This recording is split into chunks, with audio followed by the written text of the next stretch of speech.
அவர் தான் நமக்கு தகப்பனும் தாயும் எல்லாவற்றுக்கும் எல்லாமே நான் சாட்சியா சொல்ல முடியும். வரலையா சொல்லுங்க.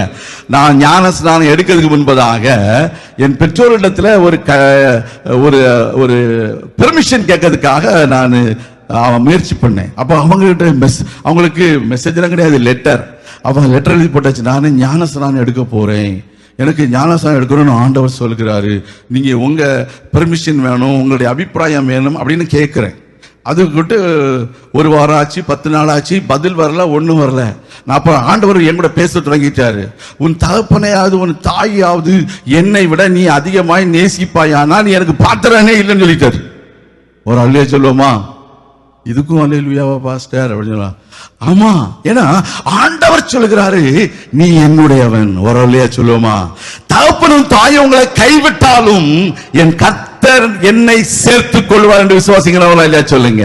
கர்த்தருடைய பிள்ளைகளை கர்த்தர் சொன்னார், நீ தகப்பனையாவது தாயாவது அதிகமாய் நேசித்தால் எனக்கு பாத்திரம் இல்ல. எங்க பைபிள்ல இருக்காங்க? மத்தேயு 10:37 இந்த வசனம். உடனே அடுத்த கடிதம் எழுதியாச்சு, நீங்க சொல்வீங்களோ இல்லையோ நான் ஞான ஸ்நானம் எடுக்க தீர்மானம் பண்ணிட்டேன். இது ஞான ஸ்நானம் அப்படின்னு வீட்டுக்கே நம்ம என்னது இன்விடேஷன் கொடுக்கிற மாதிரி ஆகிடுச்சு. ஆனா நான் ஞான ஸ்நானம் எடுக்கிறதுக்கு முன்னாடியே வீட்டுல இருந்து பதில் வருது, கர்த்தர் ஒண்ணு கூட பேசினா நீ ஞான ஸ்நானம் எடுத்துக்கோ, அதுக்கு நாங்க தடையில்லை அப்படின்னு. ஒரு அருளியா சொல்லுவோமா?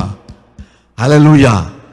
உங்களுடைய வழிகள் கர்த்தருக்கு பிரியமா இருந்தால் அவனுடைய பெற்றோர்களையும் கர்த்தர் அவனுக்கு சாதகமா மாத்துவார் அப்படின்னு நான் சொல்றேன். வசனம் அப்படி சொல்லல, வசனம் சத்துருக்களைன்னு சொல்லுது, நான் பெற்றோர்களை சொல்றேன். அப்போ அதனால இன்னைக்கு நான் சொல்லுவேன், எல்லாம் எப்பவும் இந்த இடத்துல நிக்கிறேனா எனக்கு யார் முக்கியம்?